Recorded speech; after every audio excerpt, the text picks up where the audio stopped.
আমাদের মহানগর উত্তর বিএনপির সম্মানিত আহ্বায়ক আমিনুল হক ভাই থাকতাম, সারা রাত আমরা ঘুমাইতাম না, সারা রাত আমরা গল্প করতাম।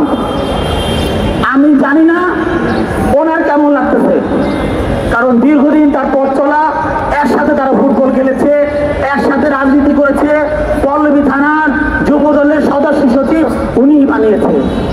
ওনার কেমন লাগতেছে আমি জানি না, কিন্তু আমার বুকটা ফেটে গেছে যখন ওই যে ছবিটা দেখেছে কি রাজ নাই, বিশ্বাস করার মতো না। সুতরাং কিবরিয়া হত্যাকাণ্ডে যারা জড়িত আছে তাদেরকে আমরা ফাঁসি চাই,